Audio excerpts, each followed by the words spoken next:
तो my dear students, आज हम लोग जेंडर, रिलीजन और कास्ट चैप्टर जो है उसकी समरी समझेंगे। सबसे पहला टर्म है जेंडर एंड पॉलिटिक्स। तो सबसे पहले समझने की ज़रूरत है कि जेंडर क्या है और सेक्स क्या है। तो सेक्स वो है जिसमें हम बायोलॉजिकली हम पैदा हुए हैं, मेल हैं या फीमेल हैं, मगर जेंडर जो है वो डिफरेंट चीज़ है। जेंडर जो है एक सोशल स्टेज है जहाँ पर जो है कोई भी व्यक्ति पैदा कैसे हुआ इससे नहीं फ़र्क पड़ता, बल्कि वो बिहेव कैसे करता है। लड़की है लड़के की तरह बिहेव करता है, या लड़का पैदा हुआ है मगर लड़की की तरह बिहेव करता है, उसकी वर्किंग, उसका पैटर्न। तो कुछ लोगों को आप देख करके समझ जाएंगे कि वो हैं तो लड़के मगर वो लड़कियों की तरह बिहेव करते हैं। इसका मतलब उनका जो जेंडर है, बिहेवियर है, पैटर्न है, तो ये सारी जो चीज़ें होती हैं वो उसका जेंडर जो है डिफ़ाइन करती हैं। तो इसमें कई प्रकार के लोग होते हैं। अब जेंडर से समस्याएं क्या हैं कि तो महिलाओं को इस तरह से समझा जाता है कि महिलाएं जो हैं हाउस होल्ड वर्क करने के लिए जानी जाती हैं, वहीं पर जो पुरुष है वो जो है घर के बाहर अर्निंग करने का काम करता है, लेबर वो अपना जो है इस प्रकार से काम करता है जिससे कि पैसा अर्न करके लाता है। तो इस प्रकार से जो पॉलिसीज़ होती हैं वो इस तरह से बनाई जाती हैं समाज में। अच्छा, इसके अलावा दूसरी बात है कि अगर महिलाओं के स्टेटस को बढ़ाने की अगर बात की जाए, या उनको अलग एजुकेशनल अपॉर्चुनिटीज़ की बात की जाए, या करियर अपॉर्चुनिटीज़ की बात की जाए, इस प्रकार से जो आंदोलन होते हैं समानता के लिए कि महिला और पुरुष बराबर हैं, लड़के और लड़कियां बराबर हैं, इस विभेद को मिटाया जाना चाहिए। तो इस प्रकार के जो आंदोलन होते हैं उसको हम लोग फेमिनिस्ट मूवमेंट बोलते हैं। तो यहाँ पर जो बहुत सारे जो होता है कि ये माना जाता है कि महिलाएं कुछ काम के लिए अच्छी होती हैं, वहीं पर महिलाएं scientist, doctor, engineer, lawyer, manager ये सब बन सकती हैं, टीचर बन सकती हैं। और कुछ काम होते हैं जिनके लिए उनको अच्छा नहीं समझा जाता है, जैसे कि आर्मी, पुलिस। तो इस तरह की जो मानसिकता है ये कहीं ना कहीं सोचने पर हमें लोग को मजबूर कर देती है कि इक्वलिटी क्या है, महिलाओं को किस तरह से देखा जाता है। तो महिलाओं की जब तस्वीर आती है तो एक पिक्चर आपकी किताब में बनी हुई है जिसमें दिखाया गया है कि महिलाएं जो है सीरियल देखने वाली हैं, आइडियल व्यूअर कहलाती हैं। वहीं पर आप महिलाओं को कहीं ना कहीं ब्यूटी फिजांट के रूप में समझते हैं, और घर की अगर समाज उनको देखता है तो वो एक आइडियल हाउसवाइफ की तरह देखता है। जब उसको एक ब्राइड की तरह देखा जाता है तो उसको जो है एक खूब सारा दहेज लाने वाला समझा जाएगा, और एम्प्लॉय समझा जाएगा। तो वहाँ पर मेल एम्प्लॉय को ज़्यादा बेहतर माना जाता है। तो इस तरह की जो धारणाएं वो बनी हुई हैं।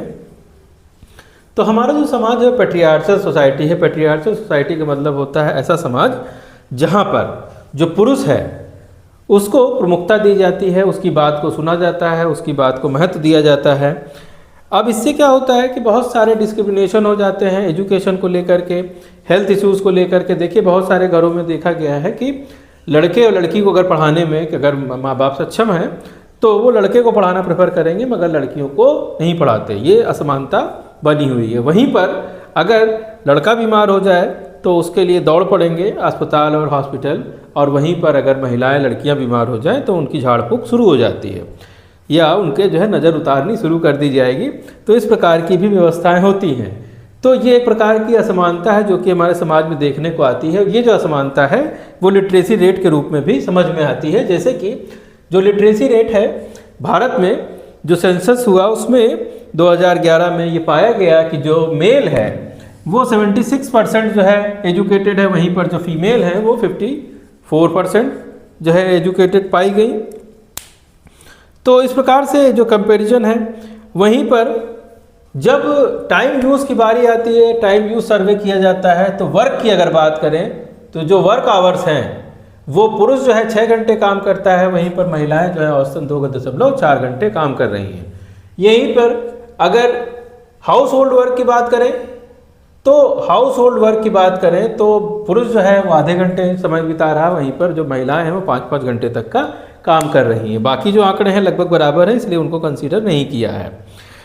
इसके बाद तो इसका मतलब है जो महिलाएं हैं उनका काम क्या है, बच्चों की देखभाल करना, खाना बनाना, ये सारी चीज़ें। और महिलाओं का जो एजुकेशन में ड्रॉप आउट रेट बहुत ज़्यादा होता है। महिलाएं अगर हाई स्कूल इंटर तक किसी तरह से पढ़ भी गई तो फिर उनका बैचलर कर उनको बीएससी एमएससी करना या जो है मास्टर्स डिग्री करना उनके लिए बहुत मुश्किल हो जाता है। फिर पीएचडी और इन सब हायर एजुकेशन में पहुंचना तो उससे भी बड़ी बात है। महिलाओं को हिंदुस्तान में शादी करने के लिए उद्देश्य से ज़्यादा पढ़ाया जाता है। खासकर अर्बन एरियाज़ की बात करें तो वो तो फिर भी थोड़ा जागरूक है, मगर रूरल एरियाज़ में लड़कियों को इस उद्देश्य से ही पढ़ाया जाता है कि पढ़ लिख जाएंगी तो उनकी शादी हो जाएगी। तो इस तरह का जो चल रहा है। इसके अलावा जो कि एक काम को अगर महिला पुरुष दोनों व्यक्ति करते हैं तो महिलाओं को कम वेतन मिलेगा, उसी चीज़ के लिए कम जो है पैसा मिलेगा और पुरुषों को ज़्यादा पैसा मिलता है। तो भारत में इसके लिए इक्वल रिम्यूनरेशन एक्ट बनाया गया 76 में, जिसमें कि एक काम के लिए अगर एक ही काम है तो दोनों की जो मजदूरी है वो एक होनी चाहिए, equal pay for equal work. और इसके बारे में हमारी डीपीएसपी जो है, जो हमारे संविधान में डीपीएसपी है उसके अंदर भी लिखा हुआ था। इसके अलावा अगर भारत में एक और पैटर्न है कि बर्थ से पहले ही लड़कियों के साथ डिस्क्रिमिनेशन शुरू हो जाता है। वो किस प्रकार से कि लड़कियों की बर्थ हुई नहीं, प्री नेटल डायग्नोस्टिक टेस्ट हुआ और वहाँ पर पहले ही पता चल गया कि लड़की है पेट में, तो उसको जो है एबॉर्शन करा दिया जाता है। इसके लिए प्री नेटल डायग्नोस्टिक जो है प्रोहिबिशन एक्ट आया 1994 में, जिसमें कि इसको जो है इसको एक अपराध घोषित किया गया। फिर भी अगर हम लोग रेशियो देखें तो सेक्स रेशियो 919 गर्ल्स है 1000 मेल पर, बॉयज़ पर। तो ये जो है हमारा सेक्स रेशियो है इस प्रकार से। अब हम लोग समझते हैं महिलाओं की भागीदारी, जो कि हमारी पॉलिटिक्स में किस प्रकार से महिलाएं जो हैं वो भागीदारी निभाती हैं। तो महिलाओं को जो प्रेजेंट कहा जाता है कि महिलाएं हमारी आधा ही आबादी हैं, इनको 33% रिजर्वेशन दिया जाना चाहिए, इस तरह की बातें बहुत समय से चल रही थी। लेकिन एक्चुअल कंडीशन अगर हम लोग देखेंगे तो 2019 के चुनाव में लोकसभा में 14.36% जो है महिलाएं हैं, और अगर स्टेट असेंबलीज की बात करें तो 5% से भी कम महिलाएं वहाँ पे पाई जाती हैं। इसके लिए जो है नारी शक्ति वंदन अभियान के अंतर्गत 33% रिजर्वेशन इंश्योर किया जाए, इस एक्ट को पारित किया गया 2023 में। और इसमें ये बताया गया कि लोकसभा में और स्टेट लेजिस्लेटिव असेंबली में दोनों में ही जो महिलाओं की जो संख्या होनी चाहिए वो 33% होनी चाहिए, जो कि अब अगले जो चुनाव होंगे वहाँ से इसको इंश्योर किया जाएगा। तो जेंडर इस प्रकार से बहुत तरह से सामाजिक डिवीज़न भी करता है, सामाजिक बंटवारे भी करता है। और इसके अलावा हम लोग आगे चलेंगे रिलीजन। तो रिलीजन जो है, रिलीजन एक प्रकार से वो धर्म है जो हमको सिखाता है कि किस तरह से वर्क करना है, किस तरह से हमें एथिकल जो बैकग्राउंड होता है वो हमें जो है धर्म कहीं ना कहीं से ले आके देता है। कर्म का सिद्धांत देता है कि आप अपने कर्मों का जो सही निर्वहन है वो कर रहे हैं कि नहीं कर रहे हैं, ये सब जो चीज़ें होती हैं धर्म बताता है इसके बारे में। मगर रिलीजन में प्रॉब्लम उस समय आती है जब कोई व्यक्ति ये कहने लगे कि जो मेरा धर्म है सिर्फ वही बेहतर है और बाकी धर्म खराब है, तो ये कट्टरवाद है। और जब धर्म इस प्रकार से कट्टरवादी हो जाता है तो असहिष्णु हो जाता है, इंटॉलरेंट हो जाएगा, और जब इंटॉलरेंट हो जाएगा तो फिर ये कम्युनल हो जाएगा। तो यहाँ पर जो है फिर समस्याएं आने लगेंगी। इसी प्रकार से जो धर्म है, धर्मों ने कोई भी धर्म हो, ज़्यादातर धर्मों में जो महिलाओं की जो स्थिति है वो हमेशा निम्न स्तर की पाई गई है। महिलाओं को हमेशा धर्म के मामले में डाउनग्रेड ही माना गया, वो धर्म चाहे कोई भी हो, वो सभी में ज़्यादातर समानता नहीं दी गई है। इसके अलावा जो बहुत सारी जो पॉलिसीज़ बनती हैं समाज में वो भी इसी प्रकार से बनती हैं, जिसमें महिलाएं दोयम दर्जे की हो जाती हैं। अब शब्द आता है जो कम्युनिज्म है, वो जो है जब संघर्ष की स्थिति में आ जाए, जब कट्टरवाद आ जाए, जब एक धर्म दूसरे धर्म के ऊपर अटैक करना शुरू कर दे, तो फिर इसका मतलब है कि कम्युनिज्म आ गया। और वहाँ पर क्या है होगा, वहाँ पर कम्युनल पॉलिटिक्स शुरू हो जाएगी और बहुत सारी हिंसाएं होना शुरू हो जाएंगी। तो ऐसे में समझने की ज़रूरत ये होती है कि सबसे बड़ी बात है कि पॉलिटिकल इंटरफेरेंस जो होता है, पॉलिटिकल मोबिलाइजेशन जो होता है, उसी के द्वारा बहुत सारी हिंसाएं वोट बैंक को कैप्चर करने के लिए भी की जाती हैं, जानबूझकर भी कराई जाती हैं, अपने आप भी हो जाती हैं। तो ये जो पैटर्न है वो हमेशा से देखने को मिला है। तो सेकुलर स्टेट जो है, सेकुलर स्टेट उस प्रकार का स्टेट होता है जहाँ पर जो देश है उसका कोई धर्म ना हो। जैसे कि भारत का कोई धर्म नहीं है भारत, लेकिन अगर हम लोग बात करें श्रीलंका की तो वहाँ बुद्धिज़्म है। उसी प्रकार से जो पाकिस्तान की बात करें तो वहाँ इस्लाम धर्म है। वहीं इंग्लैंड की बात करेंगे तो वहाँ पे क्रिश्चियनिटी है। तो उनका इसका मतलब है कि एक धर्म को स्पेशल स्टेटस दे दिया गया तो जो दूसरा बाकी धर्म होंगे वो सप्रेस हो जाएंगे, इसका मतलब उनकी बात नहीं सुनी जाएगी उस तरह से। तो वहाँ पर जो रहने वाले लोग होंगे उनके अंदर हार्मोनी नहीं हो पाएगी, उनके अंदर एक फियर बना रहेगा।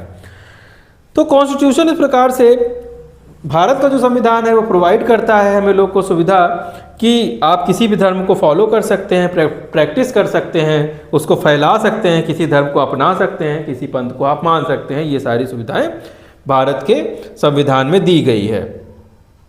हालांकि इसी साथ ही साथ बहुत सारी और भी जो फंडामेंटल जो राइट्स हैं वो भी हमको दिए गए हैं, जिसमें छुआछूत को प्रतिबंधित किया गया है। इस तरह की चीज़ें भारत को महान बनाती हैं।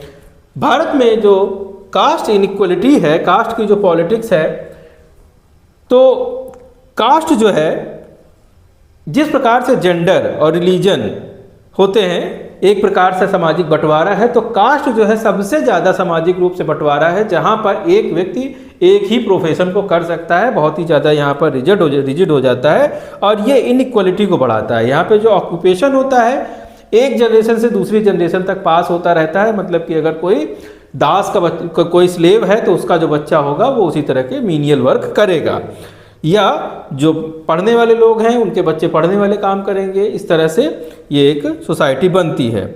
अब इनको जो सेम ग्रुप में ही जो है मैरिज करनी है और सेम जो है व्यवसाय करना है, इस तरह की जो व्यवस्था होती है इसको कास्ट सिस्टम कहा जाता है। इसके लिए बहुत सारे आंदोलन चलाए गए, जिसमें ज्योतिबा फुले, गांधी जी, डॉक्टर बी.आर. अम्बेडकर, पेरियार रामास्वामी नायकर, इन सभी लोगों ने जो है ऐसा समाज बनाने की कोशिश की जहां पर जो है समानता का स्तर उपलब्ध हो।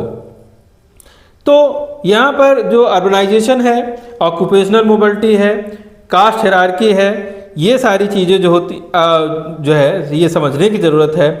अगर हम लोग रिलीजियस डाइवर्सिटी की बात करें तो भारत में जो धर्म है वो 79.8% हिंदू हैं, 14.2% मुस्लिम हैं और 2.3% क्रिश्चियन हैं, 1.7% सिख हैं और 2% यहाँ पर अदर जो है धर्म के लोग पाए जाते हैं। कास्ट पॉलिटिक्स की अगर बात करें तो यहाँ पर जो कास्ट है ये कई बार पॉलिटिक्स के लिए इस्तेमाल की जाती हैं। इनको कभी अपने साथ ले लिया जाता है और कभी इनको अपने से हटा दिया जाता है। मगर अगर इनका एक्चुअल स्टेटस देखा जाए गरीबी का, तो जो आपके पास टेबल है वो ये बताती है कि जो शेड्यूल ट्राइब हैं रूरल एरिया में वो सबसे ज़्यादा गरीब हैं, 45% से ज़्यादा, और अर्बन एरिया में भी सबसे ज़्यादा गरीब हैं, 35% से ज़्यादा। वहीं पर शेड्यूल कास्ट 35.9% गांव में गरीब हैं और 38.3% शहरों में गरीब हैं। मतलब शहरों में शेड्यूल कास्ट की स्थिति और ज़्यादा खराब है।